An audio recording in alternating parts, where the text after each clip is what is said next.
cabinet just how successful his peace through strength approach has been on Iran and how it's delivering results. We've seen the success of Operation Epic Fury in degrading Iran's military, economic fury in crippling the Iranian economy, and what you could call diplomatic fury in ensuring that Iran is finally coming to the table with meaningful proposals while the U.S. coordinates with its allies and partners. Combined, this is maximizing American leverage to ensure that Iran is unable to get a nuclear weapon.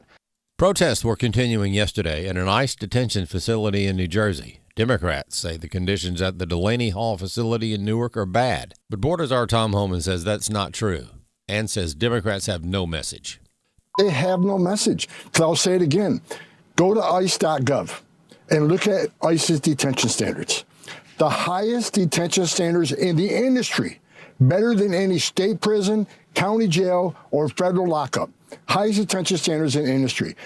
Deaths in custody, they're talking about people being mistreated. Deaths in custody in ICE is a fraction of any state prison or federal facility. We spent almost $1 billion when I was ICE director, now it's a while ago, almost $1 billion on health care alone. So they can yell and scream all they want about ICE detention standards, but the highest standards in the nation. Hunger strikes do not work.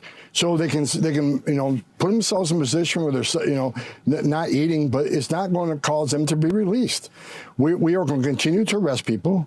We'll continue to detain people. And finally, are young people just not interested in God, or do they just feel like God isn't interested in them? Caleb Castile has a look. Young people just aren't showing up to church.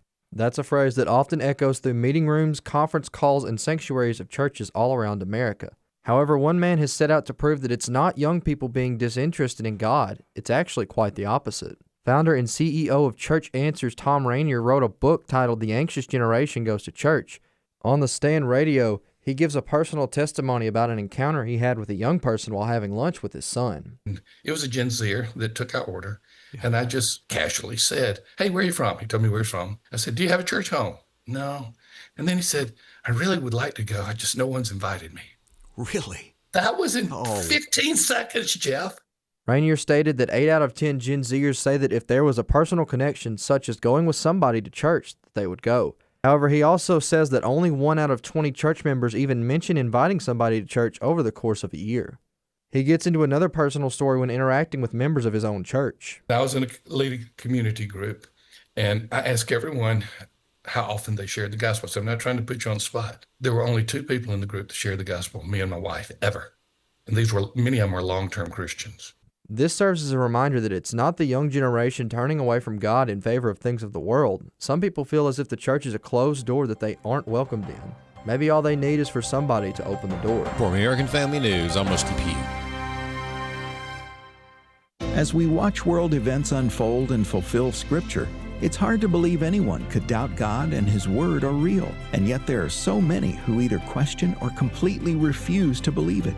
The God Who Speaks is a 90-minute documentary that hits the doubt head-on with evidence that proves God is real and His Word is the ultimate authority.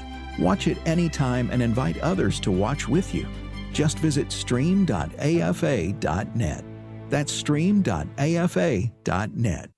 Jenna Ellis in the morning on American Family Radio. I love talking about the things of God because of truth and the biblical worldview. The U.S. Constitution obligates our government to preserve and protect the rights that our founders recognize come from God, our Creator, not our government. I believe that Scripture in the Bible is very clear that God is the one that raised up each of you, and God has allowed us to be brought here to this specific moment in time. This is Jenna Ellis in the morning. Good morning. It is Wednesday, May 27th, and what a night in Texas last night with a lot of the runoffs, and what a big win ultimately for Donald Trump, because Ken Paxton prevailed over an ousting John Cornyn in that heated Texas primary, and after Trump finally came out and endorsed Ken Paxton. So great turnout there. Chip Roy, who it's really sad to me. I really think Chip Roy is a great conservative, lost his campaign and his race for Attorney General of Texas. But then a Democrat rep, Al Green, was also unseated, who's been a longtime Trump critic. And so overall, It was a great night for Donald Trump and really solidified and continued to cement his dominance over the GOP. But for more on what's going on in Texas and kind of the sentiment on the ground after last night's runoffs, let's welcome in Representative Brian Harrison, who's a Texas state rep. And how are Texans feeling?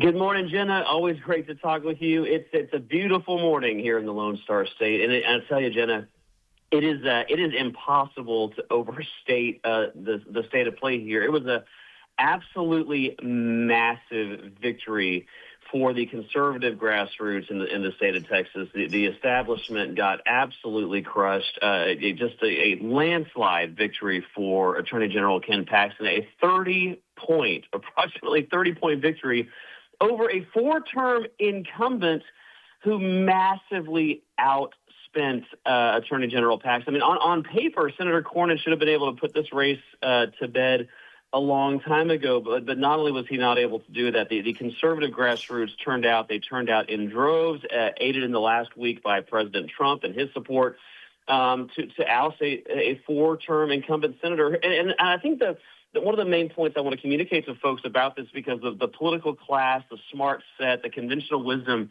not only are they almost always wrong, in my opinion, they're 180 degrees off. They often think that they tell people that to have electoral success at the ballot box, conservatives and Republicans, we need to moderate our views. We need to go along to get along in the Austin swamp or the D.C. swamp where Cornyn was. And the reality is that voters are sick and tired of sending people to office who claim they're Republicans, who pledge to fight the Democrats, who pledge to stand up to the liberals that want to indoctrinate and bankrupt the next generation, only to, once they get elected, sell out, put those Democrats in power, collude with them to destroy liberty for the next generation of Texans. And this was a problem entirely of Senator Cornyn's own making. His decisions to be insufficiently conservative on key Republican issues like border security and the Second Amendment and his support for red flag laws. So this is entirely a mess, to the extent it's a mess at all, of the establishment Republicans' own making. But I do not think it's a mess. I think it's a huge victory for conservatives in the Lone Star State. And I hope people across the country are taking notice. Yeah, I couldn't agree more with you. And I think it's incredible, like you mentioned, how much money was spent on this race. And it should have been, by all conventional metrics, it should have been John Cornyn that held on to his seat, especially because he tried to continue to characterize Ken Paxton as, scandal-plagued and all this. But it's just showing that the voters see through all that. They see through that, sham impeachment of Paxton a couple of years ago. And they also see his record of what he's actually done for the state of Texas as Attorney General, but then also how much he's fighting for the priorities that the base overwhelmingly elected Donald Trump to move forward on that agenda. I mean, coming out, I think one of the most brilliant campaign pieces for Paxton was saying, hey, if Cornyn will put through the Save America Act, I'll stop running. I'll suspend my campaign. I mean, he was proving. Right. And saying, I am 100% for the agenda, and I think that mattered. All right, policy matters, ideology matters, principles matter, and I'm glad you brought up the impeachment. I mean, my goodness, what a difference 3 years make, Jen. I think you and I probably talked about it on the show at the time. When these, and again, to the point of rhinos and fake Republicans and all that. I mean, I swim in a variable ocean of rhinos down here in the Austin, the Capitol in Austin. And just 3 years ago, not the Democrats, fake Republicans that control the Texas government led a sham impeachment of Ken Paxton. I am one of, almost 90 Republicans in the Texas House. But when the impeachment was dropped on our desk, and it was a Saturday morning 3 years ago this month, I was one of only four Republicans in the entire Texas State House that had the courage to go to the floor and speak out against that sham impeachment of our Attorney General. And he's now gone from being, almost impeached to, and actually he was impeached by the Texas House, to now being officially the Republican nominee for the United States Senate from the great state of Texas. And I would say this too. Now, no matter the other very, very important thing for this morning is no matter who anybody voted for yesterday, the polling's done, the election's over.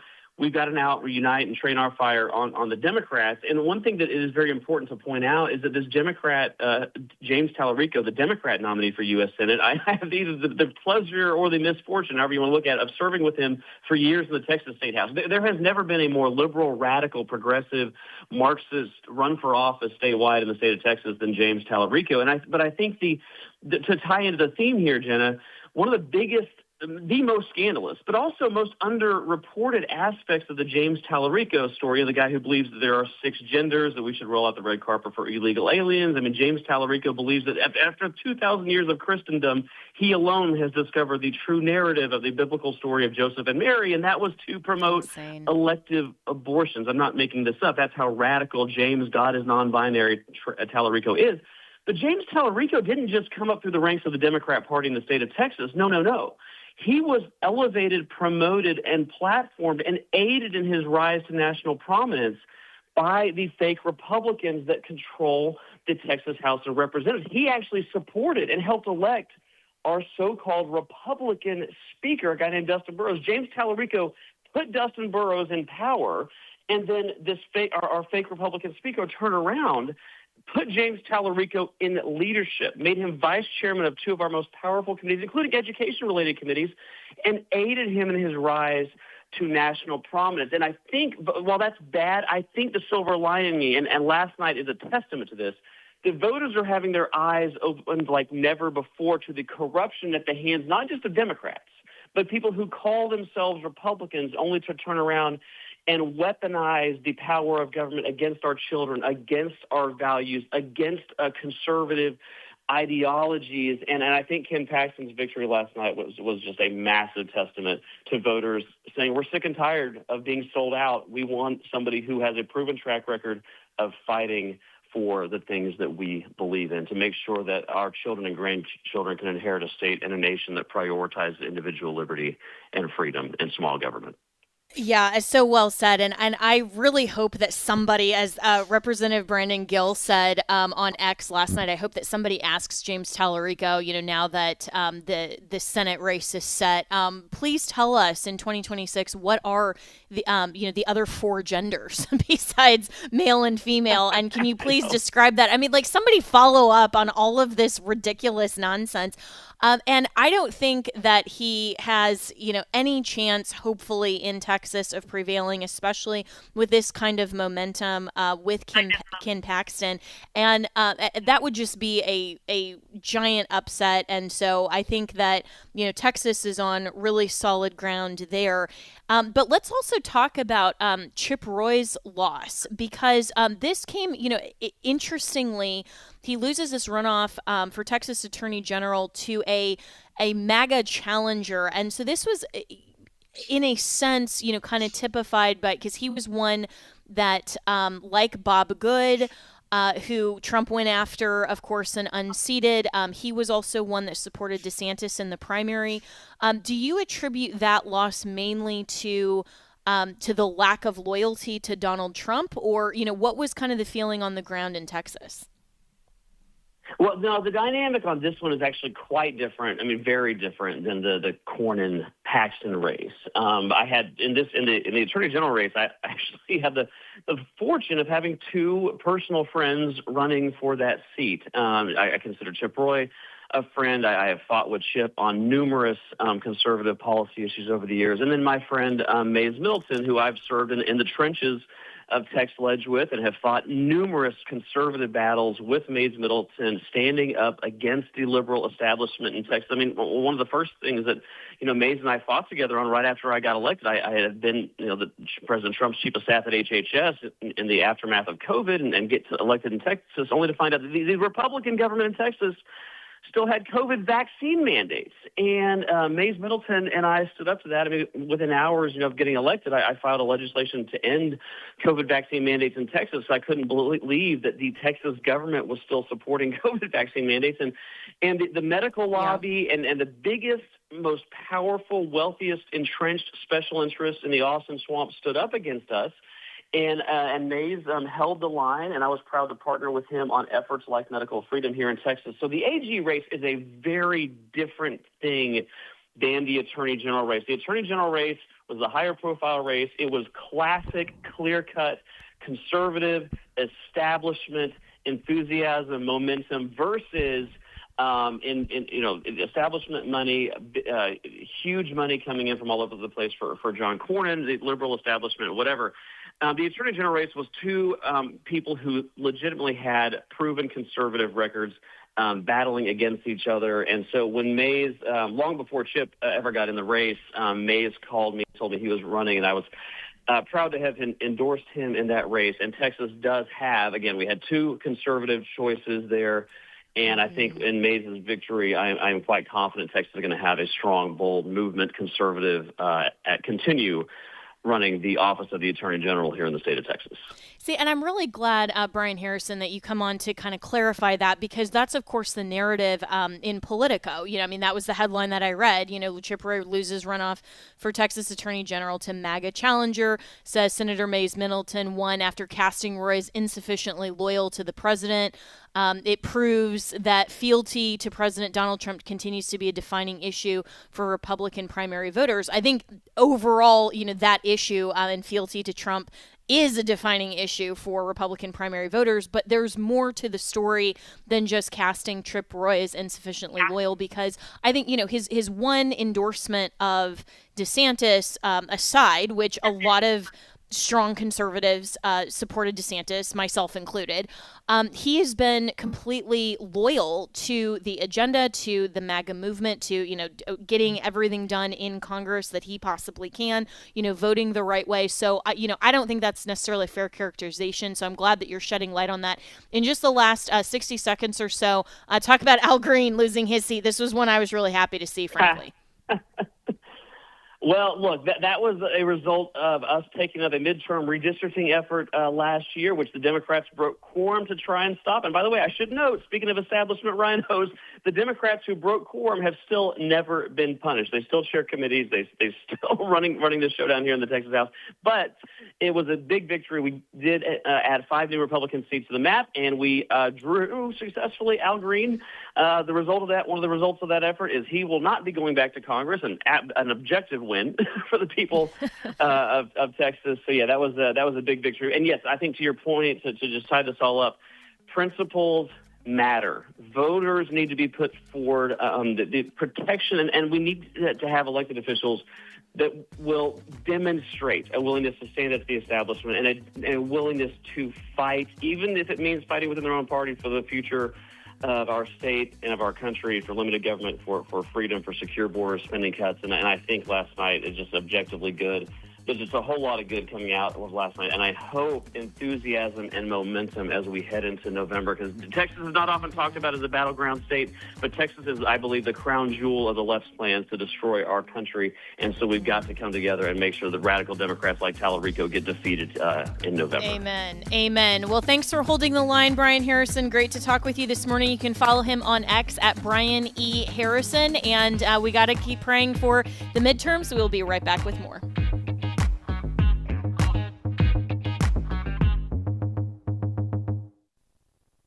This is Walker Wildman with AFR, and we're sending Bibles. Here's Michael with Bible League International. The Zulika refugee camp in Malawi, Africa is a place of total chaos. There's 60,000 women, men, and children packed into this camp designed only for 10,000. There's poor sanitation, violence among people groups that hate each other, even murders. But enter the hope of the gospel, where 50 Bible studies have led to 1,000 people coming to Christ in recent months, and there's a sense of calmness and order coming to that camp. One of those new believers, Miriam, is a young widow praying for a Bible to lead her children to know and love Jesus. These are women whose husbands had been killed and really feeling completely hopeless. We're behind in our goal to send 5,000 Bibles by May 31st. Would you give today? $5 sends one Bible. Yes, that's $5 for one Bible. $100 sends 20, and $500 sends 100 Bibles. Give generously at 800-YES-WORD, 800-YES-WORD, or visit sendbiblesnow.org. Sendbiblesnow.org.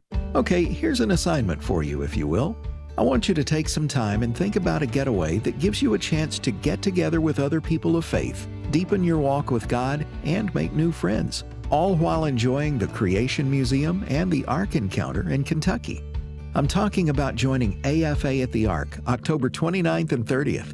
This is a great opportunity to break away from the grind of everyday life and draw closer to God through special presentations from Patricia Engler and Brian Osborne of Answers in Genesis. It also includes entrance to the Creation Museum on Thursday and the Ark Encounter on Friday. Friday's dinner includes a panel discussion with Tony Vitagliano, Walker Wildman, and Wesley Wildman, Vice Presidents of American Family Association. This is an event that can fill up quickly, so hurry to afa.net/events to register for AFA at the Ark 2026. afa.net/events, and we'll see you at the Ark. Hello, Americans. I'm Todd Starnes. Stand by for news and commentary next. A Los Angeles baker has been showered with love and support after the sister-in-law of late-night TV leftist Jimmy Kimmel tried to get her canceled. Daniela Romano lost her home and business operation in the Palisades fire. Since then, she's working out of a much smaller shop selling cookies through Vincente Foods, a grocery store in Brentwood. She's also a big Spencer Pratt supporter. Her Vote Pratt cookies have been selling like hotcakes, and that set off Kimmel's sister-in-law, who tried to get the grocery store to stop selling those cookies. Turns out many locals took great issue with that, and instead of boycotting, they've been buying lots and lots of her cookies, hundreds. Anybody surprised that it was one of Jimmy Kimmel's relatives who crashed out over a cookie? What Jimmy Kimmel's sister-in-law meant for evil, God meant for good. And by the way, word on the street is that Miss Romano bakes a mighty good cookie. I'm Todd Starnes.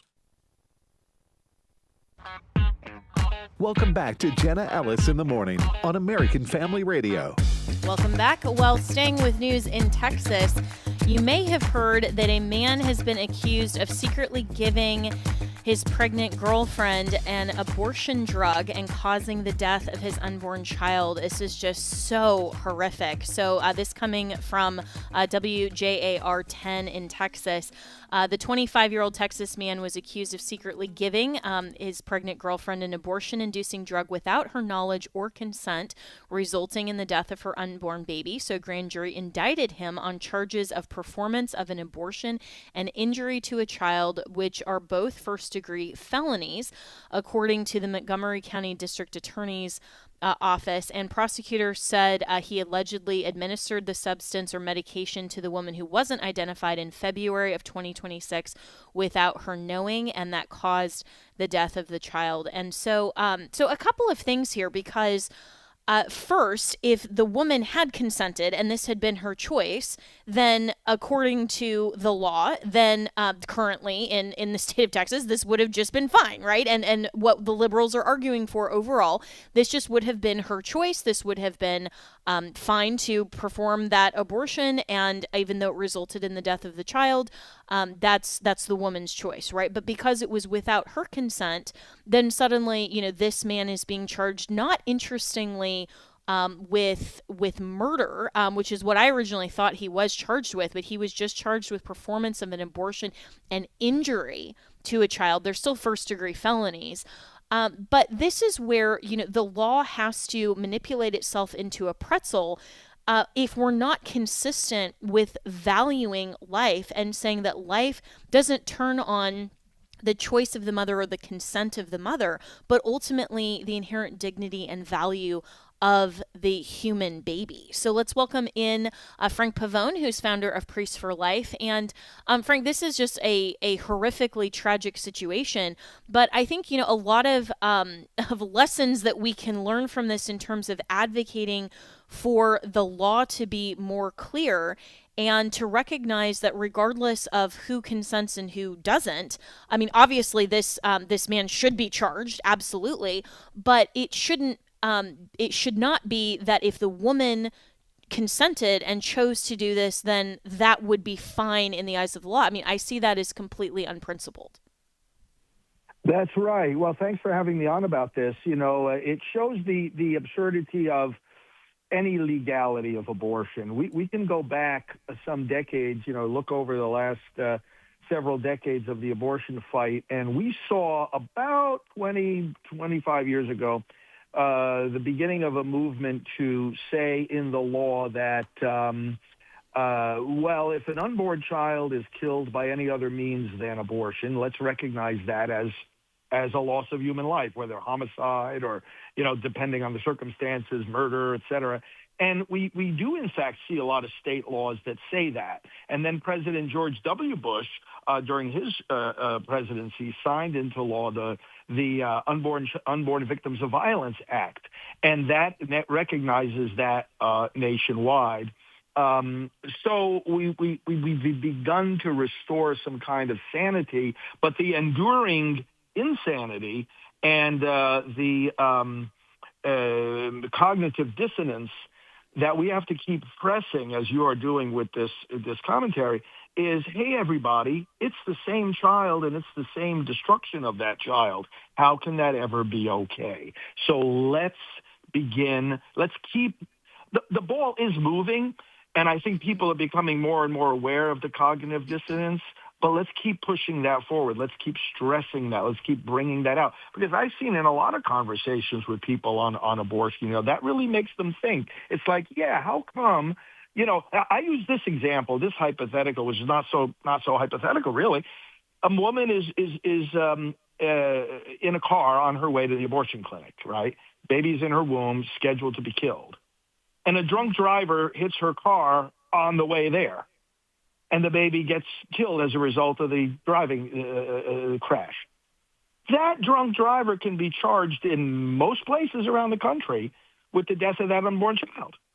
It's the same child, the same death, and yet on the one hand it's a crime, on the other hand it's a right. This is a contradiction that is not, this is why I always have confidence. This is not going to last. This abortion nonsense is not going to last. And one of the ways we get to the end of it is to keep pressing this cognitive dissonance. Yeah, absolutely. And you're so right that this is basically the state sanctioning certain people based on their relationship to the child. Certain people can commit murder and certain other people can't, right? I mean, that's never been the justification for an intentional killing, has never just been the relationship to the child, the socioeconomic background, the desire, the consent. I mean, none of those things have ever been traditionally in law parts of either an excuse or a justification for homicide. And so it doesn't make sense whatsoever. But what's interesting to me as well, I mean, how come, and maybe, some haven't raised this defense and it's failed, but how come more people like, this man who's being prosecuted raise that defense and say, well, if I was, the woman, I wouldn't be charged with this, and kind of force that issue in law and policy, and sort of force the court to make an adjudication based on that. Yeah, that's right. There have been cases over the years where men have stood up for their rights to defend the child, and they can just as well use it as their right to kill the child, although there's no such moral right. They say, well, wait a second, she can walk away from responsibility for this child. Why can't I? The law has always been topsy-turvy when it comes to the role of men in abortion.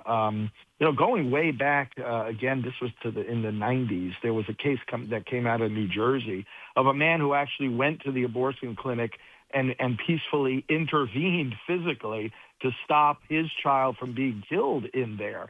And it ended up being adjudicated by the New Jersey court that, yes, indeed, this is a child. This is what was one of those cases where the courts confirmed the reality of life from conception. I mean, it's a simple biological fact. But if men continue to press this point, that would help advance the debate. But the other tragic element here, of course, that you started with too, is that we're seeing more and more of this. With these abortion drugs being distributed and mailed and so forth. And by the way, Texas is among the leading states actually protecting these unborn children. And they also took the step of saying, you can't mail or facilitate the mailing of or receiving of or distribution of these abortion pills. So the Texas legislature has taken good steps on the principle itself that, wait a minute, no matter who's involved or what the method is, these children should not be killed. So that's one thing. And a number of other states, have taken the same position. In fact, we have over a dozen states that are protecting life from its beginning. and more states are adding to that laws trying to stop this freewheeling distribution of these drugs. But we are seeing more and more men slipping these drugs into the food and drink of their pregnant either spouse or girlfriend because they don't want the child. Well, where's the pro-choice movement? This is against choice. It's obviously against choice. And it shows these people are hypocrites when they talk about choice. It's not about choice. It's about making money off of killing babies. Yes, that's such a good point too. That if this is really about choice, then why isn't the pro-choice movement advocating then for the woman in this context who clearly it was not her choice to take the abortion pill? I mean, what about her body? And I mean, that's the horrific nature of the abortion pill often is obfuscated by the leftist media that doesn't want to actually talk about how horrific abortion under any circumstances is. But that's such a good point. Why does choice only go one way? I mean, really pro-choice just means pro-abortion under any circumstances and in any context. They don't want to talk about all of the other choices that women actually have and should be making. Well, Jenna, let's press point very clearly for our listeners, because I think this is a gem when any of our listeners is having a discussion with friends or family or coworkers about abortion. It's like, okay, here, pose this question. Is a forced abortion okay? Let's prescind for a moment from the question of whether abortion in itself is okay. But ask your pro-choice friends, is a forced abortion okay?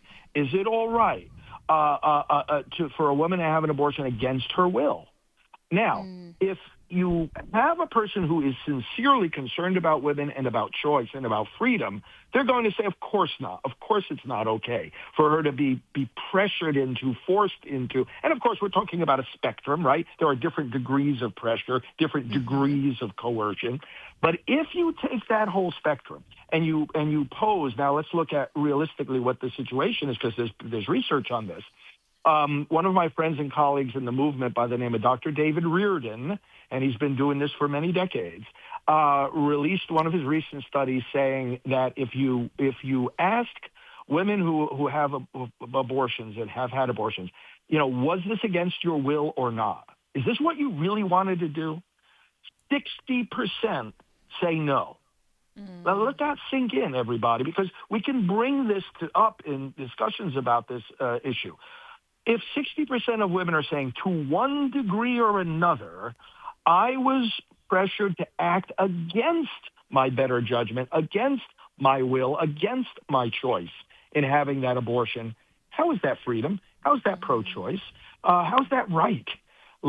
If we can just, Jenna, even if we prescinded from the morality of the abortion, the reality of the baby, all of these other concerns, even if we just said, okay, we want this to be purely a matter of choice, we could end most of the abortions in America if we just take steps against coercion when it comes to abortion. Wow. And what a light that is being shined on the truth of the matter, because it really is that the pro-abortion industry doesn't care about the woman. They certainly don't care about the child, obviously, but they really don't care, and they're not as pro-woman as they profess. Otherwise, they would be very concerned about all of these coercive abortions and the influence of whether it's the boyfriend, the spouse, the parent, of the woman, or whoever it is that is influencing and coercing the woman to make that particular choice. They would actually want it to be choice, but they don't. And so this is where the narrative and the propaganda surrounding abortion really needs to be highlighted, and we need to show it for what it is. And you're one of the best advocates for doing that, because if we really want to be pro-life, then obviously we need to push for consistent principles, consistent laws, and that doesn't just turn on, the whim of one parent over the other, or, one situation over the other. But we also have to point out how the left and the abortion industry is so inconsistent. So we only have about a minute left in this segment, but, where do we go from here? Well, we have to continue working with our state legislators. There's a lot of laws that could be passed on the state level to screen for coercion, require the abortion facilities to screen for coercion and pressure. And also, Jenna, and people can find out more about this at our website, prolifecentral.org, we have letters that can be sent to abortion clinics, to parents, to counselors, to warn them that they could be in legal trouble if they force someone to have an abortion. See, and that's what a lot of these state legislatures should focus on. I mean, yes, the goal is to end abortion, but incrementalism is actually the right way to go, because we can't just do that overnight. And if we can take care of some of these facets, we're at least protecting more and more and more babies. And so I so appreciate every time that you can come on, Frank Pavone, and you should follow him on X, on Facebook, across all social media, and see the work that he does on pro-life, because you'll get a lot of really good information there. So we'll be right back with more.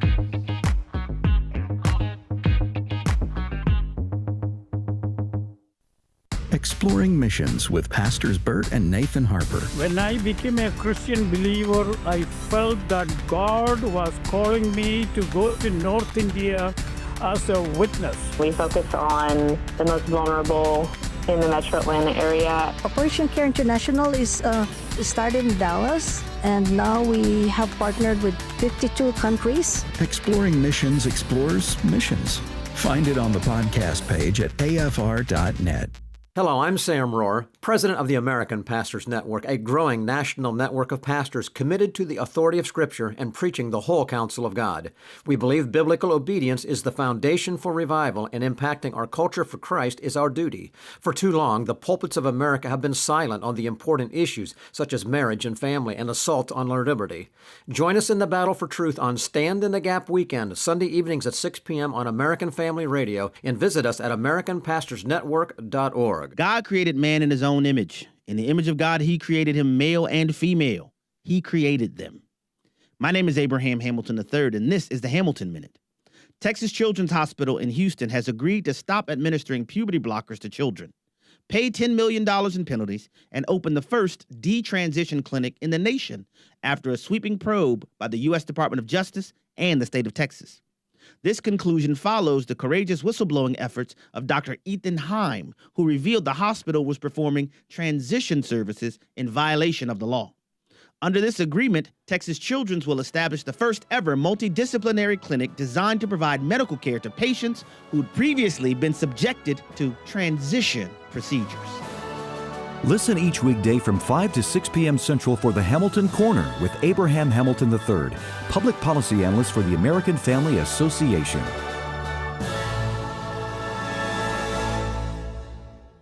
What if healthcare could be more than bills and bureaucracy?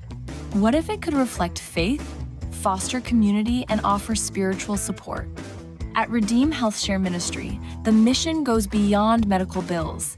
It's about honoring Christ and embracing healthcare that aligns with Christian values.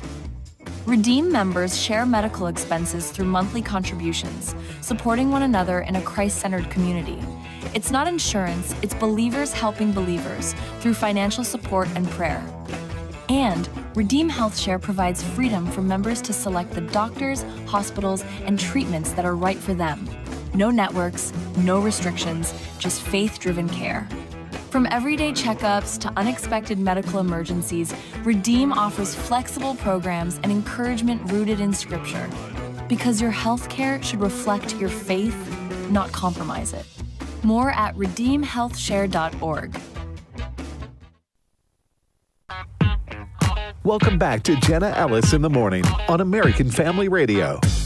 Welcome back. Well, with everything that has been won by Trump so far, which he had a really good night in Texas last night, as we've talked about, I wanted to then talk about kind of what a post-Trump MAGA looks like, because we've also talked this week about the divide on the issue of Israel and how that is really fracturing the base into kind of two different camps. And so right now, while it seems like everyone is coalescing around Trump, he has kind of this iron grip of leadership on the GOP, we do need to talk about a post Trump world, because that is happening soon. So let's welcome in David Brody, who is the chief political analyst at CBN and also writes for All Israel News, our good friend Jill Rosenberg there, which is a really great outlet for a Christian perspective on Israel. So, David, good morning. Good morning, Jenna. Great to be here. Yeah. So, this is an interesting playing field right now because Trump is clearly the leader of the party. And I hope and I expect that will have an impact on the midterms. So let's talk about that and where we sit right now in 2026, heading into November, but then also heading into November of 2028. Sure. Well, a couple of things. I'm distracted by the swanky bump-in music, let me just say, which is extremely impressive. So that's a separate issue that I'll probably go clubbing to at some point at some sort of evangelical Christian disco somewhere in America. They have those in D.C.? I missed them. Okay. Right. Look, here's the bottom line. I'll just give you one word. I can say this is not a bad word. It sounds like a bad word. It's not. It's called crapshoot. We have no idea. I mean, we have no idea exactly where all of this is going to land with MAGA, and I think we're going through the post-Trump growing pains already. And obviously that's playing out with this idea of, which has been very interesting to me, for people to say America first and MAGA. They are two separate things. A lot of people think America first is MAGA, MAGA is America first. No, clearly not. There is a fault line there. Tucker Carlson, Tom Massey, MTG, and the list goes on of people that claim the mantle of America first, and Trump is claiming the MAGA mantle, but also says MAGA is America first. So what is it exactly? Well, I'm confused, and I think a lot of people are a bit confused. I say that a little bit facetiously because I don't think I'm that confused, because I think what's going on here is that MAGA has morphed, and I hate to use the word morph, but it's probably the best word I can use right now, into not just America first, but kind of like a Don Roe doctrine, right? A bit of the Monroe doctrine with the Trump spin on it. And that's where Marco Rubio comes in, all right? I mean, this second term looks much different than the first term in terms of, Trump has embraced this idea of, basically the king of peace. I hate to call it that because, we know about Jesus here, but he loves this idea that he wants to be the peacemaker. I mean, when he was asked, what he wants his legacy to be, he wants his legacy to be that of someone who brought peace to the world, which seems a bit scary and a bit biblical, obviously, and I think people get a little freaked out about that. But anyhow, the point is that because he has embraced this idea of kind of being a world leader, not just a United States president, that has played in. He's morphed that into MAGA, and that's where the MTGs and the Tom Masseys and others have said, no. We're just dealing with the priorities here in the United States, and that's it. But we don't live in that type of world, Jenna, as you know. I mean, the world is totally interconnected.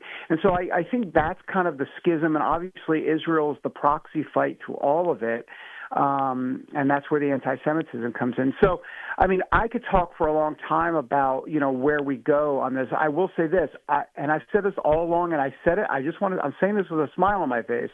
I said this before everybody became, really excited about Marco Rubio and his 2028 potential chances. I said this about 9 months ago, that I believe that Marco Rubio was going to run for president. I know he's saying he's not. I think he's going to. I think Trump's going to endorse him. And I think he's going to be the nominee. That's my view. And I think this is going to play out in the primaries. Whether or not J.D. Vance runs or not, I believe he will, though there's some grumblings that he might not. I think what's going to end up happening is you're going to have quite a few candidates on stage, but I think you're going to have three main lanes. You're going to have the Rubio lane, you're going to have the J.D. Vance lane, which is more the populist lane, and then you're going to have the America First candidate. I believe there'll be a MTG, Tucker Carlson, Tom Massey, somebody there on the debate stage that's going to push the party in that direction, and I think that's the way it's going to play out. And I totally agree with you on the Marco Rubio front, and I actually hope that he's the nominee, at least out of those that you mentioned. And I think he would be the best, certainly better than J.D. Vance. I've long been a critic of J.D. Vance in the sense of, he is funded by Peter Thiel. He has a lot of the populist influence, not much experience. I mean, yes, he's been the vice president for the last few years, but, really not coming in with the vast experience that somebody like a Rubio or a DeSantis would. And so, that stage is kind of bright if we, for the future, if we look at Rubio. But if we're looking at, kind of this divide between America First versus MAGA, that definition, I think, is really fascinating because, now we've had a little over a decade of the Trump era. And so it's natural that these kind of terms and the movement would evolve and shift a little bit.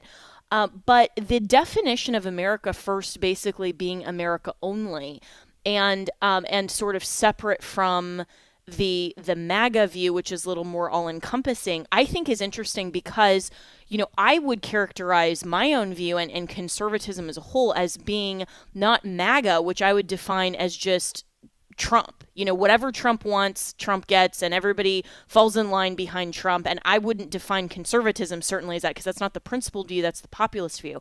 But America First began, and I think hopefully still is, the perspective of, yes, America first, our interests first, but not just America only, because historically the Republican Party has always considered Israel an ally, but not fealty to Israel or at least the current modern state of Israel over America. So, how do you see kind of that distinction and definition? Because that's sort of how I separate it in my mind.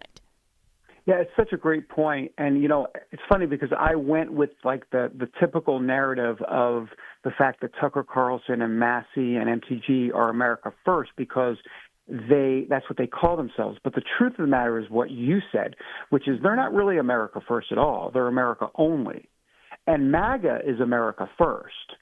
So it rolled into other geopolitical considerations, more of the traditional conservatism.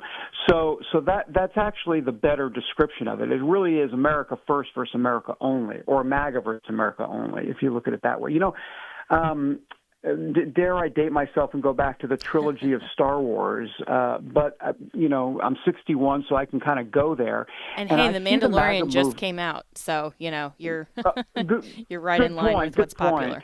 But I'll go old school for a second and go to that first trilogy, which I guess is movies 4, 5, and 6. But we start with Star Wars, right, back in 1977, and I believe look at the MAGA analogy here. I believe that the Tea Party was the first movie, so to speak, in 1977, Star Wars, movie number 4 in the trilogy, the first of the trilogy, because that's where the people started to rise up.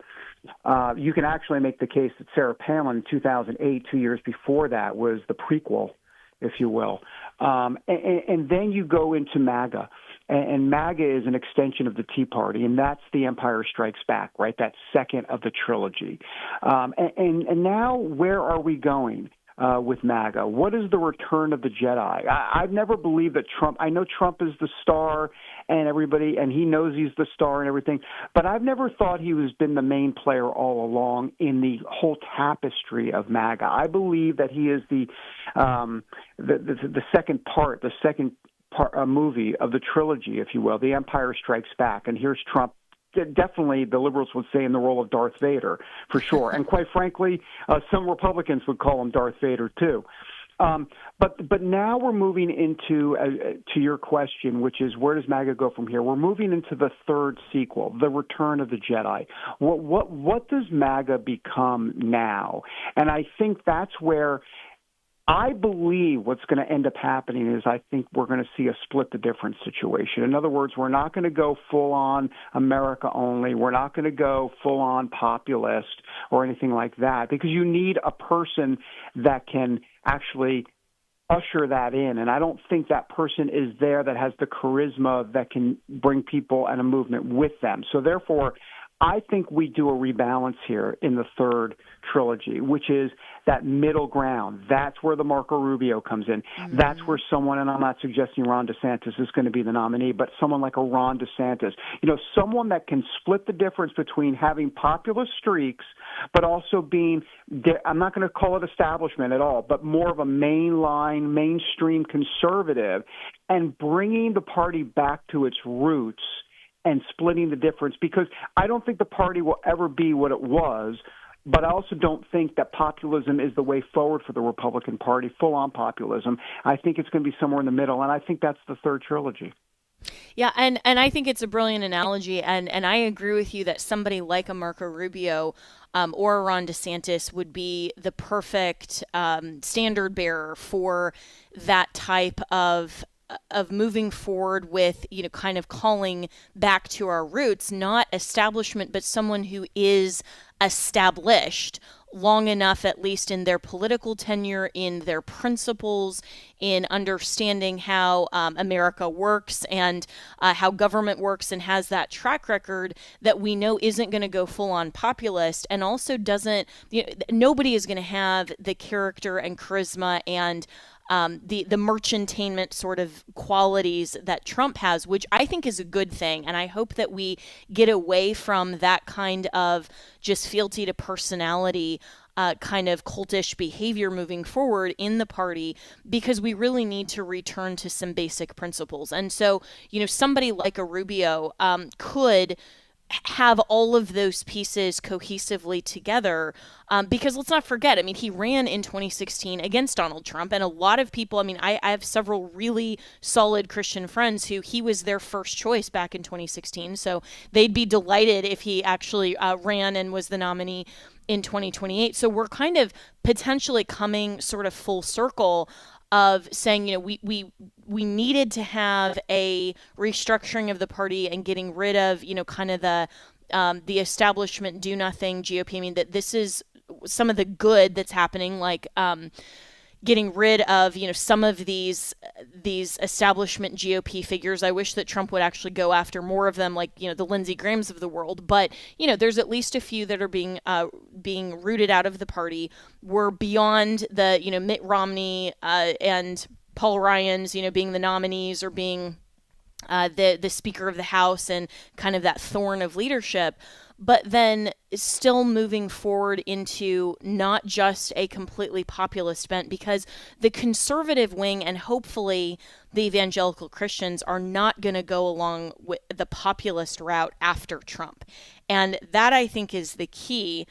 So how soon do you think that, we're already talking about this, but how soon do you think it is that, Trump makes his decision, and because whoever it is, I think will have to have Trump's blessing. Everybody is going to be looking at Trump to make his endorsement for the next nominee. Yeah, and I think that's where the Iran war comes into play, because I believe that Trump will, my sense of it is Trump is more close to Rubio than Vance, especially as it not just relates to what's been going on in Iran, but just overall foreign policy and the way Trump views the world and the way Rubio views the world. I think that's much closer. And that's where Trump's heart is. Trump's heart's for America. We know that, obviously.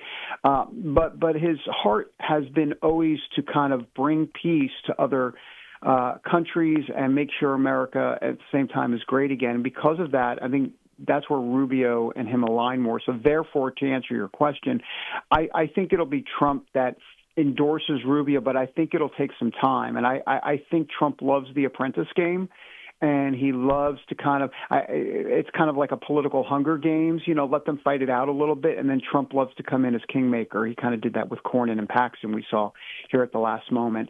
I think ultimately, that endorsement comes late for Rubio, but I think my sense of it is, and we'll see about the reporting at the time, but my sense of it is there'll be conversations between Rubio and Trump where Trump will basically say to Marco, look, you got to do this. I mean, I think you got to give it a shot and let the best man win type of situation. I mean, that's Trump, right? I mean, he loves to kind of pit everybody kind of against each other and let them fight it out. I mean, that's classic Trump. And I think with Rubio, he's been with his official statements, he's been very clear that he's not going to run if J.D. Vance runs. But I think what you're going to see is he's left some wiggle room there. And the wiggle room is simply this, which is he'll be a reluctant warrior, right? He'll come in and say, look, I didn't want to do this, but people are telling me that the donors are telling me. Well, he might not say the donors, but he'll say the president's encouraged me to run, and I've talked to J.D. Vance. He says, yeah, let's do this, and this will be fun. So, in other words, I didn't want to do this, but I've been told that really I should do it for that type of thing. And I could see him being the reluctant warrior to kind of spin back how he runs. We'll see what happens, but I think that's the way it's going to go. Yeah, really fascinating. And I really do hope that there's not this kind of gladiator sort of fight for, at least the endorsement of Trump. I mean, there will be a fight certainly in the primary, and that's what primaries are for. And it should be an open primary. It's going to be an open seat in 2028. But in terms of, where Trump lands and at least where, the voters are, I really hope that it's not as just nasty of a primary as 2024 was, and whoever Trump ends up endorsing, it's not like, okay, everybody just fall in line behind that candidate, or you're a traitor and that kind of thing. I mean, I think we need to move past that kind of rhetoric as well and get back to what Trump supposedly stands for as well, which is free and fair elections, open primaries. I mean, obviously, he wants his preferred candidate to win, like we all do, and that's fine. But to typify and characterize this as loyalty, I think has been a really detrimental aspect overall to the entire party. And we're almost out of time, but kind of closing thoughts, David Brody, on sort of where the loyalty aspect goes from here, because I think that's one thing that we need to return back to being principled, and that's the element of populism to say, okay, we're done with that. Yes, and I'll be honest with you, and don't get me wrong, I think the president's done a lot of great things, obviously in his first term and his second term as well. Having said that, I've had a real concern about, unveiling furloughed banners from the Department of Justice, of President Trump, of the Institute of Peace called the President Trump Institute of Peace, the Donald J. Trump and Kennedy Center, that type of stuff. And it's just... It's a little too much for my taste, as a matter of fact, and I'm being muted in my response because it's been, to me, I think a big problem. And I think we got to get away from all of that because I think that's bad, not just for the party, but bad for America. Yeah, well said, and always appreciate the analysis, David Brody. And so where can people find you on X and also for All Israel News and CBN? Yeah, if they just go to D. Brody Reports. D. Brody Reports. You can find me on all social handles and go from there. Excellent. All right. Well, thanks so much. And that is all the time that we have this morning. And as always, you can reach me and my team, Jenna, at afr.net. The views and opinions expressed in this broadcast may not necessarily reflect those of the American Family Association or American Family Radio. Faith, family, freedom. American Family Radio. Their investment is only for Donald Trump. It's